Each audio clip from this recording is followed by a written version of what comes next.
ಕತ್ತಿ ಪರದೇಶಿ ಆದರೆ ಮಾತ್ರ ನೋವೇ, ನಮ್ಮವರೇ ಹದ ಹಾಕಿ ತಿವಿದರದು ಹೂವೆ ಅಂತ ಕುವೆಂಪು ಅವರ ಒಂದು ಸಾಲಿದೆ ಸರ್. ಇಲ್ಲಿ ನಮ್ಮವರೇ ನಮಗೆ ತಿವಿತಾ ಇದ್ದಾರೆ, ಅದು ನಮ್ಮ ರೈತರಿಗೆ ನಮ್ಮ ರಾಜ್ಯ ಸರ್ಕಾರವೇ ತಿವಿತಾ ಇದೆ. ಸೊ ಇದನ್ನ ನಿಲ್ಲಿಸಬೇಕು. ಈಗಲಾದರೂ ಕೂಡ ನೀವು ಸ್ಥಳಕ್ಕೆ ಹೋಗಿ ನೋಡಿ. ಮಾನ್ಯ ಮುಖ್ಯಮಂತ್ರಿಗಳಾದಂಥ ಡಿ ಕೆ ಶಿವಕುಮಾರ್ ಅವರೇ, ಸ್ಥಳಕ್ಕೆ ಹೋಗಿ ನೋಡಿದಾಗ ಬಹುಶಃ ನಿಮ್ಮ ಮನಸ್ಸು ಬದಲಾಗ್ಬೋದು ಅಂತ ನನಗನ್ಸುತ್ತೆ. ಯಾಕಂದರೆ ನಾವೆಲ್ಲ ವಾಸ್ತವತೆನ ನೋಡಿನೇ ಅವ್ರ ಪರವಾಗಿ ನಿಂತಿದ್ದು. ಬಹುಶಃ ನಿಮಗೆ ವಾಸ್ತವತೆ ಅರ್ಥ ಆದರೆ ನೀವು ಹಿಂದೆ ಸರಿಬೋದೇನೋ ಅಂತ ನಾನು ಭಾವಿಸ್ತೀನಿ. ಮತ್ತು ಈ ಮೂಲಕ ಮಾನ್ಯ ಮಾಜಿ ಮುಖ್ಯಮಂತ್ರಿಗಳಾದಂಥ ಸಿದ್ದರಾಮಯ್ಯನವರು ಇದರಲ್ಲಿ ಮಧ್ಯಪ್ರವೇಶ ಮಾಡಬೇಕು. ನಿಮ್ಮ ಮೌನ ಸರಿಯಲ್ಲ ಮಾಜಿ ಮುಖ್ಯಮಂತ್ರಿಗಳೇ. ಯಾಕಂದರೆ ದೇವನಹಳ್ಳಿಯಲ್ಲಿ ಕೂಡ ಹೋರಾಟ ಆದಾಗ ಸಹಾನುಭೂತಿಯನ್ನು ತೋರಿ ಆ ಪ್ರಾಜೆಕ್ಟಿಂದ ಹಿಂದೆ ಸರಿದಿದ್ರು. ಹಾಗಾಗಿ ರಾಜ್ಯ ಸರ್ಕಾರಕ್ಕೆ ಕಿವಿ ಹಿಂಡಿ ಬುದ್ಧಿ ಹೇಳುವಂಥ ಕೆಲಸವನ್ನು ಮಾನ್ಯ ಮಾಜಿ ಮುಖ್ಯಮಂತ್ರಿಗಳಾದಂಥ ಸಿದ್ದರಾಮಯ್ಯನವರು ಮಾಡಬೇಕು ಅಂತ ನಾನು ಈ ಮೂಲಕ ಕೇಳ್ಕೊಳ್ತೀನಿ. ಹೌದು, ನಾನು ಹೇಳಿದ್ದೆ, ಈ ಪಾದಯಾತ್ರೆ ವಿಜಯ ಯಾತ್ರೆ ಆಗೋ ತನಕ ನಮ್ಮ ಹೋರಾಟ ನಿಲ್ಲಲ್ಲ ಅಂತ. ಇವತ್ತಿಗೂ ಕೂಡ ನಾನು ಅದನ್ನೇ ಹೇಳ್ತೀನಿ ಸರ್. ಒಂದು ಹೋರಾಟ ಅಷ್ಟೇ ಅಲ್ಲ, ಬೇರೆ ಬೇರೆ ರೀತಿಯಾಗಿ ಏನು ಮಾಡಬೇಕೋ ಅದೆಲ್ಲವೂ ಕೂಡ ನನ್ನ ಆಲೋಚನೆಯಲ್ಲಿದೆ. ಎಲ್ಲವನ್ನು ಕೂಡ ಪ್ರಯತ್ನ ಮಾಡ್ತೀವಿ ಸರ್. ನ್ಯಾಯ ಗೆಲ್ಲಬೇಕು, ಅಥವಾ ನಿಜವಾಗ್ಲೂ ಈ ಕಲಿಯುಗದಲ್ಲಿ ನ್ಯಾಯ ಉಳಿದಿದೆ ಅಂತಂದರೆ ಆ ಭಗವಂತ ದಯಮಾಡಿ ಯಾರಿಗೆ ಬುದ್ಧಿಯನ್ನು ಕೊಡಬೇಕು ಕೊಟ್ಟು ನಮ್ಮ ರೈತರನ್ನ ಗೆಲ್ಲಿಸುವಂಥ ಒಂದು ಕೆಲಸ ಆಗಬೇಕು ಅಂತ ನಾನು ಈ ಮೂಲಕ ಹೇಳಕ್ಕೆ ಇಷ್ಟಪಡ್ತೀನಿ. ಸೊ ಇಷ್ಟೆಲ್ಲ ನಡುವೆ ನಿಮ್ಮ ಮಿತ್ರ ಪಕ್ಷ ಬಿಜೆಪಿ ಅವರು ಕೂಡ ಬಂದ್ರು ಹೋದ್ರು. ಅಶೋಕ್ ಅವರು, ವಿಜಯೇಂದ್ರ ಅವರು, ವಿಪಕ್ಷ ನಾಯಕ ಆರ್ ಅಶೋಕ್ ಅವರು, ಬಿಜೆಪಿ ರಾಜ್ಯಾಧ್ಯಕ್ಷ BY ವಿಜಯೇಂದ್ರ ಅವರು, ಅವರ ನೇತೃತ್ವದಲ್ಲಿ ಅಲ್ಲೂ ಕೂಡ ಹೋರಾಟ ಆಗಿತ್ತನ್ನ ನಾನು ನಿಮಗೆ ನೆನಪು ಮಾಡ್ತೀನಿ. ಅವರು ಸಕ್ರಿಯವಾಗಿ ಇದರ ಅಂದರೆ ಅವರು ಬೈಟ್ಗಳಲ್ಲಿ, ಸ್ಟೇಟ್ಮೆಂಟ್ಗಳಲ್ಲಿ ಏನೇ ಒಂದು ರಾಜ್ಯ ಸರ್ಕಾರದ ದೌರ್ಜನ್ಯ ಆಗ್ತಾ ಇದ್ದು ಅದಕ್ಕೆ ತಮ್ಮ ಹೇಳಿಕೆಗಳನ್ನು ದಿನನಿತ್ಯ ಅವರು ಕೊಡ್ತಾ ಇದ್ದಾರೆ. ಆದರೆ ಬಿಡದಿಗೆ ಹೋಗಿ ಅವರು ಕೂಡ ಹೋರಾಟ ಮಾಡಿದ್ದಾರೆ. ಅಶೋಕ್ ಅವರು ಇರ್ಬೋದು, ವಿಜಯೇಂದ್ರ ಅವರು ಇರ್ಬೋದು, ಅವರು ಹೋರಾಟ ಮಾಡಿದ್ದಾರೆ. ವಿಜಯೇಂದ್ರ ಅಶೋಕ್ ಅವರು ಹೋಗೋಕಿನ ಮುಂಚೆನೆ ಬಿಜೆಪಿಯಿಂದ ಉಚ್ಚಾಟಿತರಾಗಿರುವಂತ ಮತ್ತೊಬ್ಬರು ಶಾಸಕರು ಹೋಗಿದ್ರು ಬಿಡದಿಗೆ. ನಿಮ್ಗೆ ನೆನಪಿದೆಯಲ್ಲೋ, ಬಸನಗೌಡ ಪಾಟೀಲ್ ಯತ್ನಾಳ್ ಅವರು ಹೋದಾಗ ಇವ್ರಿಗಿಂತ ಜಾಸ್ತಿ ಬೆಂಬಲ ಸಿಕ್ಕಿದೆ. ಯತ್ನಾಳ್ ಅವ್ರು ಫಸ್ಟ್ ಹೋಗಿದ್ದು ಆಕ್ಚುಲಿ. ಓಕೆ, ಅದಕ್ಕೆ ಸರ್ ಇವಾಗ ನೀವು ಕೇಳಿದ ಪ್ರಶ್ನೆಗೆ ನಾನು ಉತ್ತರ ಕೊಡ್ತೀನಿ. ಹೌದು, ಯತ್ನಾಳ್ ಅವರು ಹೋದ್ರು, ಮೊನ್ನೆ ಸಂತೋಷ್ ಹೆಗಡೆ ಅವರು ಹೋದ್ರು. ಅದಾದಮೇಲೆ ಬೇರೆ ಬೇರೆ ರೈತಪರ ಸಂಘಟನೆಗಳು ಕೂಡ, ಕಬ್ಬು ಬೆಳೆಗಾರರ ಸಂಘ ಇರ್ಬೋದು, ಹಲವಾರು ಸಂಘಟನೆಗಳು ಬಿಡದಿ ರೈತರ ಪರವಾಗಿ ಹೋರಾಟ ಮಾಡಿದ್ದನ್ನು ಗಮನಿಸಿದ್ವಿ. ಹೌದು, ಯತ್ನಾಳ್ ಅವರು ಹೋದಾಗಲೂ ಕೂಡ ಬೆಂಬಲ ವ್ಯಕ್ತವಾಗಿದೆ. ಅಲ್ಲಿ ನ್ಯಾಯ ಇರೋದ್ರಿಂದ ಪ್ರತಿಯೊಬ್ಬರು ಹೋಗ್ತಾ ಇದ್ದಾರೆ, ವಾಲಂಟಿಯರ್ ಆಗಿ ಹೋಗ್ತಾ ಇದ್ದಾರೆ. ಅದು BJP ಇರ್ಬೋದು, JDS ಇರ್ಬೋದು, ರೈತ ಸಂಘಟನೆಗಳಿರ್ಬೋದು. ಸಂತೋಷ್ ಹೆಗಡೆ ಅವರು ಎಲ್ಲಿಯೂ ಹೋಗ್ದವರು ರೈತರ ಬೆಂಬಲಕ್ಕೆ ನಿಂತಿದ್ದಾರೆ ಅಂದಾಗ ನಾನು ಅಲ್ಲೇ ಒಂದು ಮಾತನ್ನ ಹೇಳಿದೆ. ಸಾಮಾನ್ಯವಾಗಿ ನ್ಯಾಯನ ಹುಡ್ಕೊಂಡು ನಾವು ಕೋರ್ಟು ಕಚೇರಿಗಳಿಗೆ ಹೋಗ್ತೀವಿ.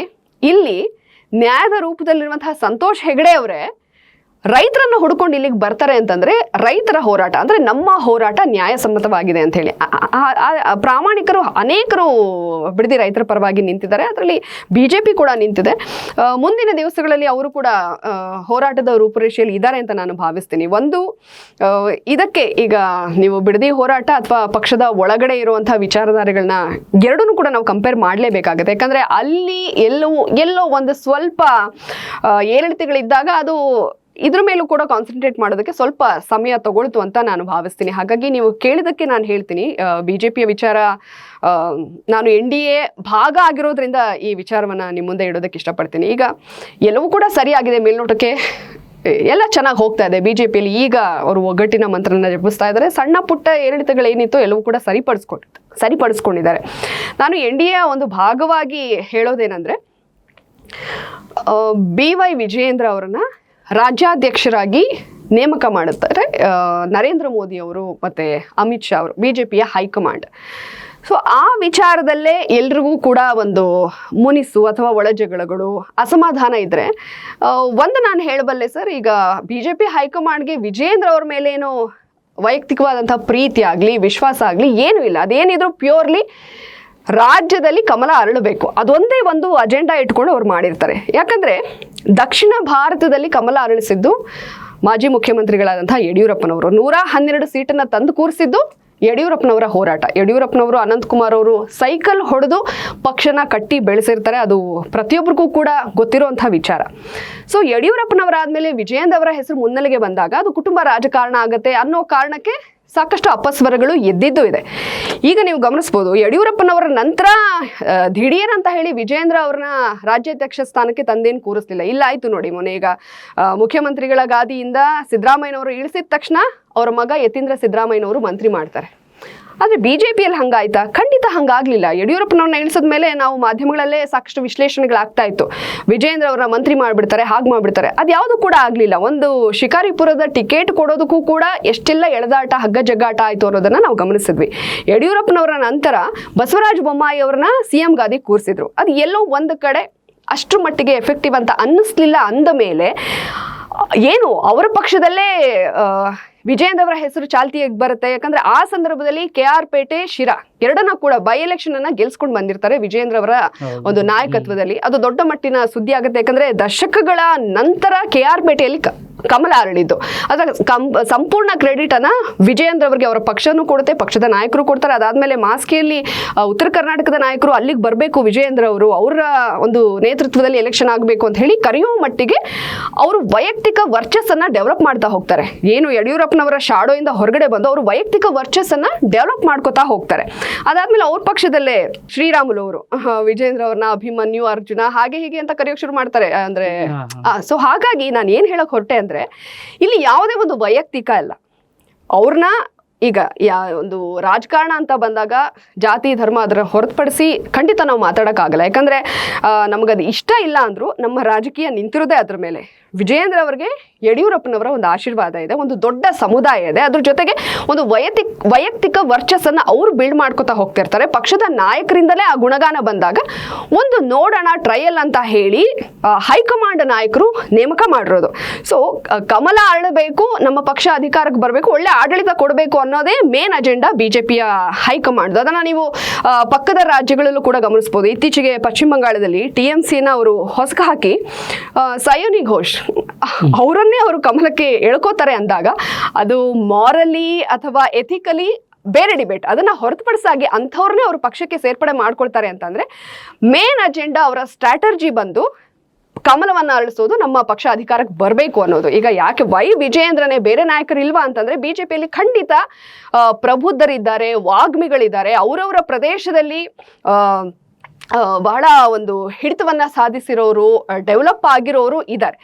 ಎಲ್ಲೋ ಒಂದ್ ಕಡೆ ಕೆಲವರು ಆ ಪ್ರದೇಶಕ್ಕೆ ಸೀಮಿತ ಆಗಿರ್ತಾರೆ. ಉತ್ತರ ಕರ್ನಾಟಕದಾದ್ಯಂತ ಒಂದು ಆ ಮಾಸ್ ಲೀಡರ್ಶಿಪ್ ತಗೊಂಡು ಹೋಗಕ್ ಆಗಿರಲ್ಲ. ಅದಿದ್ರೆ ಆ ಸಮುದಾಯದ ಬೆಂಬಲ ಇರಲ್ಲ. ಸೊ ಅದೆಲ್ಲ ಲೆಕ್ಕ ಹಾಕಿ ಒಬ್ರನ್ನ ತಂದಿರ್ತಾರೆ ಅಂದಾಗ ಉಳಿದವರು ಅದನ್ನ ಗೌರವಿಸಬೇಕು. ಈಗ ಇಲ್ಲಿ ವಿಜಯೇಂದ್ರ ಅವರ ಒಂದು ನಾಯಕತ್ವನ ಅಥವಾ ರಾಜ್ಯಾಧ್ಯಕ್ಷ ಸ್ಥಾನನ ಉಳಿದವರು ಪ್ರಶ್ನೆ ಮಾಡಿದ್ರೆ ಅದು ಯಡಿಯೂರಪ್ಪನಾಗ್ಲಿ ವಿಜಯೇಂದ್ರನವ್ರನ್ನಾಗ್ಲಿ ಪ್ರಶ್ನೆ ಮಾಡ್ದಂಗಲ್ಲ. ನಾನು BJPಯ ನಾಯಕರ ವಿಚಾರವಾಗಿ ಮಾತಾಡ್ತಾ ಇದ್ದೀನಿ. ಅದು ಅವರ ಆಯ್ಕೆನೇ ಹೈಕಮಾಂಡ್. ಈಗ ಅಲ್ಟಿಮೇಟ್ ಹೈಕಮಾಂಡ್ ಆಯ್ಕೆ ಮಾಡಿದಾಗ ಹೈಕಮಾಂಡ್ನೇ ಪ್ರಶ್ನೆ ಮಾಡ್ದಂಗೆ ಆಗುತ್ತೆ. BJP ನಾಯಕರು ಹೈಕಮಾಂಡ್ಗೆ ಅವಮಾನ ಮಾಡ್ದಂಗೆ ಆಗುತ್ತೆ.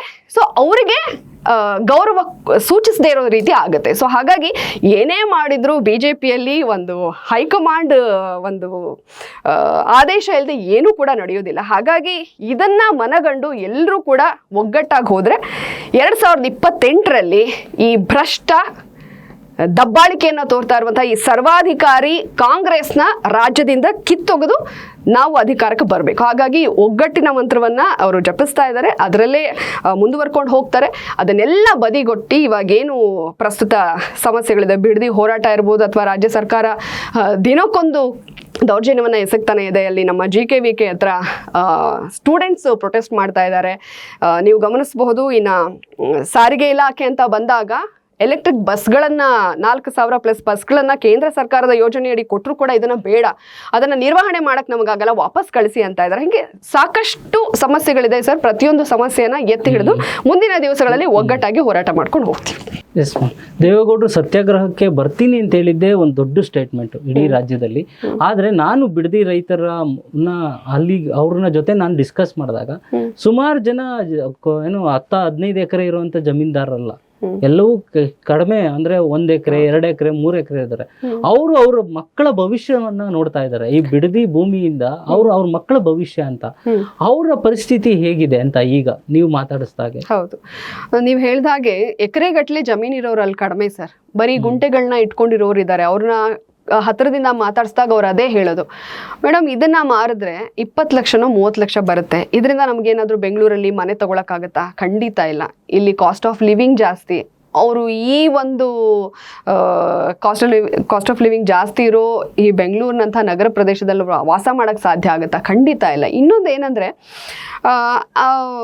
ಎಮೋಷ್ನಲಿ ಮಾತಾಡೋದಾದರೆ ನಮ್ಮಮ್ಮನೇ ಸಕಲೇಶ್ಪುರದಿಂದ ನಮ್ಮ ಮನೇಲಿ ಬಂದು ಇರೋಕ್ಕೆ ಇಷ್ಟಪಡಲ್ಲ ಸರ್. ಯಾಕಂದರೆ ಅವ್ರಿಗೇನು ಈ ಅಪಾರ್ಟ್ಮೆಂಟು, ಈ ಜನಗಳು, ಈ ಒಂದು ಸ್ವಲ್ಪ ಹೈಫೈ ಅದು ಅಡ್ಜಸ್ಟ್ ಆಗೋದೇ ಇಲ್ಲ. ಅವ್ರ ಊರೇನೆ, ಊರಿಗೆ ಹೋಗ್ಬಿಟ್ರೆ ಅವ್ರು ಒಂಥರ ಸ್ವಚ್ಛಂದವಾಗಿ ಓಡಾಡ್ಕೊಂಡಿರ್ತಾರೆ.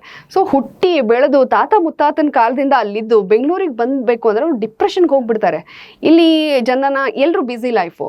ಸೊ ಯಾರ ಜೊತೆ ಅಂತ ಬೆರೀತಾರೆ ಒಂದು. ಇನ್ನೊಂದು, ಅವರೆಲ್ರಿಗೂ ಕೂಡ ಏಜ್ ಆಗಿದೆ. ಎಷ್ಟು ವಯಸ್ಸಾಗಿದೆ ನನ್ನ ವಿಡಿಯೋಗಳಲ್ಲಿ ನೋಡ್ಬೋದು. ಅವ್ರಿಗೆಲ್ಲ ಏನು ಕೆಲಸ ಸಿಗುತ್ತೆ ಸರ್ ಬೆಂಗಳೂರಲ್ಲಿ? ಅವ್ರು ಹೇಳೋ ಹಾಗೆ ಯಾವುದೇ ಒಂದು ಕೆಲಸ ಹೆಚ್ಚೆಲ್ಲ ಕಡಿಮೆ ಅಲ್ಲ. ವಾಚ್ಮ್ಯಾನ್ ಕೆಲಸನೋ, ಬಾತ್ರೂಮ್ ತೊಳೆಯೋದು.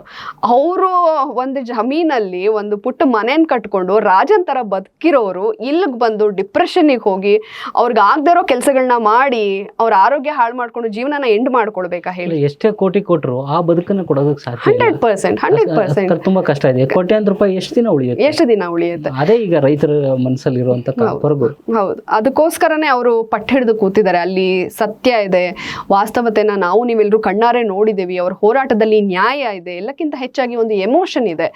ಅವರ ಹಿರಿಯರು ಬಾಳಿ ಬದುಕಿರುವಂತಹ ಜಾಗ, ಇವರು ಹುಟ್ಟಿದಾಗ್ಲಿಂದ ಅಲ್ಲೇ ಇದ್ದು ಆ ಮನೆ ಜೊತೆಗೆ ಒಂದು ಬಾಂಧವ್ಯ, ನಂಟು, ಎಮೋಷನ್ಸ್ ಇರುತ್ತೆ.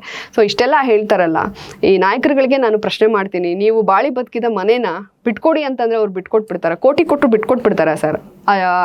ಜಮೀನನ್ನು ಇವ್ರು ಬಿಟ್ಕೊಟ್ಬಿಡ್ತಾರೆ. ನಾವಾಗಲಿ ನೀವಾಗಲಿ ಬಿಟ್ಕೊಟ್ಬಿಡ್ತೀವ ಹೇಳಿ?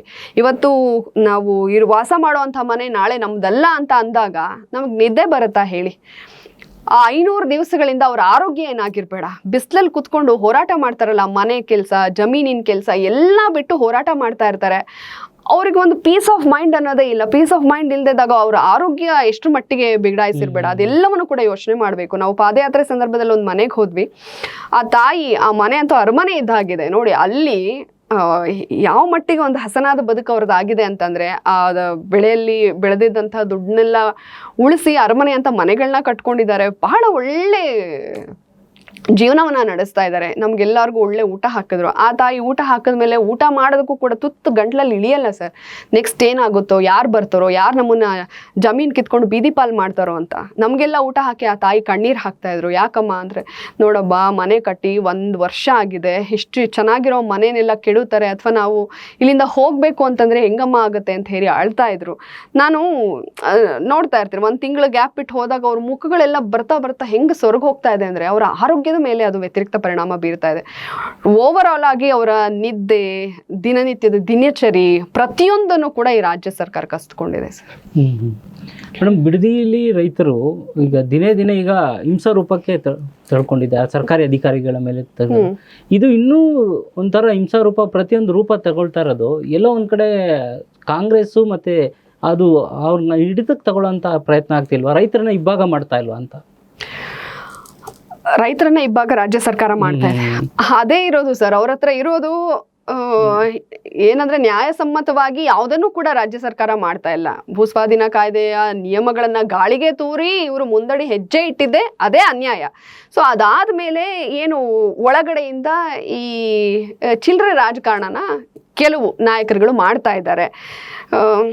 ಅವ್ರನ್ನ ಒಡೆಯುವಂಥ ಕೆಲಸ, ಅಥವಾ ಈ ಗ್ರೂಪಿಗೆ ಅವ್ರನ್ನ ಸೇರಿಸ್ಕೊಳ್ಳುವಂಥ ಕೆಲಸ, ಆಮಿಷ ಒಡ್ಡೋದು. ಅಲ್ಲಿ ಏನು GBIT ಪರವಾಗಿರೋ ರೈತರು ಏನಿದ್ದಾರೆ, ರೈತರ ಗೋಳನ್ನು ಯಾರು ವಿರೋಧವಾಗಿದ್ದಾರೋ, ನಾವೆಲ್ಲ ನಮ್ಮ ಪರವಾಗಿ ಏನು ರೈತರ ಪರವಾಗಿ ನಾವೇನಿದೆವೋ, ವಿರೋಧವಾಗಿರೋ ರೈತರ ಪರವಾಗಿ ಪರವಾಗಿರೋರು ಕೂಡ ವಿರೋಧವಾಗಿರೋರ ಪರ ನಿಂತಾ ಇದ್ದಾರೆ. ಅಂದ್ರೆ ನಿಮ್ಗೆ ಅರ್ಥ ಆಯ್ತಾ? ಅಂದ್ರೆ ಈ ಅನ್ಯಾಯ ಏನಿದೆ ಆ ಟೀಮ್ ನಲ್ಲಿ ಇರೋರ್ಗೂ ಕೂಡ ರೈತರ ಗೋಳನ್ನು ನೋಡಕ್ ಆಗ್ತಾ ಇಲ್ಲ.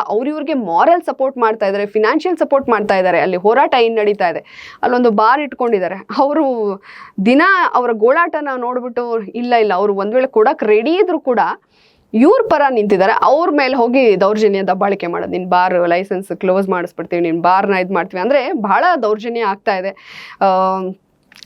ಆ ಗ್ರೂಪ್ನಲ್ಲಿ ಕೂಡ ಏನೇನು ಚರ್ಚೆಗಳಾಗ್ತಾ ಇದೆ ಅದು ನನಗೂ ಕೂಡ ಗೊತ್ತಿದೆ. ಏನು ಪರವಾಗಿದ್ದಾರೋ ಒಂದಷ್ಟು ಜನ 500 ರೂಪಾಯಿ ತಗೊಂಡು ಬಂದು ಕೂಲಿ ಕೆಲಸ ಮಾಡೋರ್ನ ಇವ್ರನ್ನ ಪಾಪ ಕರ್ಕೊಂಡು ಬಂದಿದ್ದಾರೆ. ನಾನು ಅವ್ರ ಬಗ್ಗೆ ಮಾತಾಡಲ್ಲ ಸರ್, ಪಾಪ ಏನೋ 4 ಕಾಸು ಆಗುತ್ತೆ ಅಂತ ಇವ್ರು ಕರೆದ್ರು ಅವ್ರು ಬಂದಿದ್ದಾರೆ, ಬಟ್ ಅವ್ರನ್ನ ಕರ್ಕೊಂಡು ಬಂದು ಕೂರಿಸ್ತಾ ಇದಾರಲ್ಲ, ಆ ಗ್ರೂಪ್ನಲ್ಲಿ ಏನೇನು ಚರ್ಚೆ ಆಗುತ್ತೆ ಅಂತ ಕೂಡ ನಮಗೆ ಕಳಿಸ್ತಾ ಇದ್ದಾರೆ. ಆ ಗ್ರೂಪ್ನಲ್ಲಿ ಇರೋರು ಕೆಲವರು ನಮಗೆ ಕಾಂಟ್ಯಾಕ್ಟಲ್ಲಿ ಇದ್ದಾರೆ, ಅಲ್ಲಿ ಏನೇನು ವಿಧವಾಗಿ ಚರ್ಚೆ ಆಗುತ್ತೆ. ಬಾಬಾ 2 ಕಿವಿ ಕೇಳಿಸ್ಕೊಳ್ಳೋದಕ್ಕೆ ಸಾಲಲ್ಲ ಸರ್, ಆ ರೀತಿಯಾಗೆಲ್ಲ ಚರ್ಚೆ ಆಗುತ್ತೆ. ಸೊ ನಾನು ಈ ಮೂಲಕ ಹೇಳ್ತಾ ಇದ್ದೀನಿ, ಅಲ್ಲಿ ನೀವೇನೇ ಮಾಡಿದ್ರು ಗೊತ್ತಾಗಲ್ಲ ಅಂತ ಅನ್ಕೋಬೇಡಿ. ಮುಂದಿನ ದಿವಸಗಳಲ್ಲಿ ನೀವು ಏನಾದರೂ ಅದು ವ್ಯತಿರಿಕ್ತತೆಯನ್ನು ಪಡ್ಕೊಂಡ್ರೆ ನೀವು ಕಾನೂನು ಹೋರಾಟನೂ ಕೂಡ ಎದುರಿಸ್ಬೇಕಾಗಬೇಕಾಗತ್ತೆ. ಸೊ ಹಾಗಾಗಿ ಸ್ವಲ್ಪ ಹುಷಾರಾಗಿರಿ. ಜೊತೆಗೆ ನಿಮ್ಮ ಜೊತೆಗೆ ಇದ್ದಾರೆ ಕಳ್ಳರು, ಯಾರ್ಯಾರು ನಮ್ಗೆ ಮಾಹಿತಿ ಕೊಡ್ತಾ ಇದ್ದಾರೆ ಅದ್ರ ಬಗ್ಗೆ ನಾವು ನಿಮ್ಗೆ ಹೇಳಲ್ಲ, ಹುಷಾರಾಗಿರಿ. ನಿಮ್ಮಲ್ಲಿರೋರೆ ನಮಗೆಲ್ಲ ಮಾಹಿತಿನ ಕೊಡ್ತಾ ಇದ್ದಾರೆ. ಓಕೆ, ಒಂದು ಒಳ್ಳೆ ಎಚ್ಚರಿಕೆಯನ್ನು ಕೊಟ್ರಿ. ಆದ್ರೆ ಭೂಮಿ ಕೊಡ್ತೀವಿ ಅಂತ ಇದಾರಲ್ಲ ರೈತರು, ಅವ್ರಿಗೆ ಯಾಕೆ ಕೊಡ್ತೀವಿ ಅಂತ ಹೇಳ್ತಿರೋದು? ಅಂದ್ರೆ ಯಾವ ಒತ್ತಡಕ್ಕಿದಾರ ಅಥವಾ ಅವ್ರಿಗೆ ದುಡ್ಡಿನ ಅನಿವಾರ್ಯತೆಯಿಂದ ಕೊಡ್ತಿದಾರ? ಈಗ ಕೊಡ್ತೀವಿ ಕೆಲವರು ಸರ್ ದುಡ್ಡಿನ ಅನಿವಾರ್ಯತೆ ಇರಬಹುದು ಕೆಲವ್ರಿಗೆ, ಇನ್ನ ಕೆಲವ್ರಿಗೆ ಒತ್ತಡಕ್ಕೆ ಮಣಿತಾ ಇರ್ಬೋದು. ಅಲ್ಲಿ ಏನು ನಾಯಕರು ಅವ್ರ ಹಿಂದೆ ಇದ್ದಾರೆ, ಅವ್ರು ಬಿಟ್ಟು ಮಾಡಿಸ್ತಾ ಇರ್ಬೋದು ಅಷ್ಟೇ. ಏನ್ ಮೇಲ್ನೋಟಕ್ಕೆ ಬಂದು ನಮ್ಮ ಭೂಮಿ ಇದೆ ನಾವು ಕೊಡ್ತೀವಿ ಅಂತ ಹೇಳ್ತಾ ಇದಾರಲ್ಲ, ಎಷ್ಟೋ ಜನ ಅವರು ರೈತರೇ ಅಲ್ಲ. ಕೆಲವರು, ನಾನು ಎಲ್ಲರ ಬಗ್ಗೆ ಮಾತಾಡ್ತಾ ಇಲ್ಲ, ಕೆಲವ್ರಿಗೆ ಏನೋ ಅಲ್ಲಿ ಬೆಳೆ ಬೆಳೆಯೋಕ್ಕಾಗಲ್ಲ, ನೀರು ಚೆನ್ನಾಗಿಲ್ಲ, ಹಾಗೆ ಹೇಗೆ ಅಂತ ಏನೋ ಈ ಗಾಸಿಪ್ ಮಾಡ್ಬಿಟ್ಟಿದಾರೋ, ಅಲ್ಲಿ ಬೆಳೆ ತಿಂದರೆ ಕ್ಯಾನ್ಸರ್ ಬರುತ್ತೆ ಅದು ಇದು, ಅದನ್ನು ಕೆಲವ್ರು ನಂಬ್ಕೊಂಡು ಅದ್ರ ಪರವಾಗಿರೋರು ಇದ್ದಾರೆ, ಬೆರಳೆಣಿಕೆಯಷ್ಟು ಮಂದಿ. ಏನು ಅಲ್ಲಿ ಹೋರಾಟ ಮಾಡ್ತಾರೆ, ಸ್ಟೇಟ್ಮೆಂಟ್ ಕೊಡ್ತಾರೆ. ನನಗೆ ಗೊತ್ತಿರೋರು ಹೇಳ್ತಾರೆ, ಅವ್ರು ನಮ್ಮ ನೆಂಟರವ್ರ ಹತ್ರ ಜಮೀನೇ ಇಲ್ಲ ಅಂತ ಹೇಳಿ ಕೆಲವರು ನನಗೆ ಪರಿಚಯದವ್ರು ಹೇಳ್ತಾರೆ. ಅವ್ರದ್ದು ಜಮೀನೆಲ್ಲ ಮಾರ್ಕೊಂಡಾಯ್ತು, ಇದೇನಕ್ಕೆ ಹೋರಾಟ ಮಾಡ್ತಾರೆ, ಅವ್ರು ಕಾಂಗ್ರೆಸ್ ಅವರು, ಆ ರೀತಿ.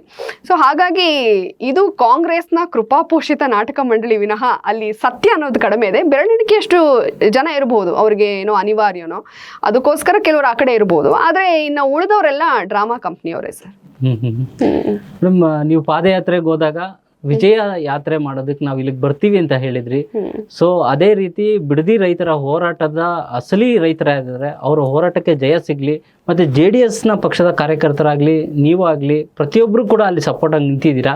ಸೊ ನಿಮ್ಮ ಹೋರಾಟಕ್ಕೆ, ನ್ಯಾಯವಾದ ಹೋರಾಟಕ್ಕೆ ಜಯ ಸಿಗ್ಲಿ ಅಂತ ಹಾರೈಸ್ತೀವಿ. ಸಂಯುಕ್ತ ಕರ್ನಾಟಕ ಡಿಜಿಟಲ್ ಜೊತೆ ಇಷ್ಟೊತ್ತು ಬಿಡದಿ ರೈತರ ಹೋರಾಟದ ಪರವಾಗಿ ಮಾತಾಡೋದಕ್ಕೆ ಧನ್ಯವಾದಗಳು madam. Thank you so much. Thank you.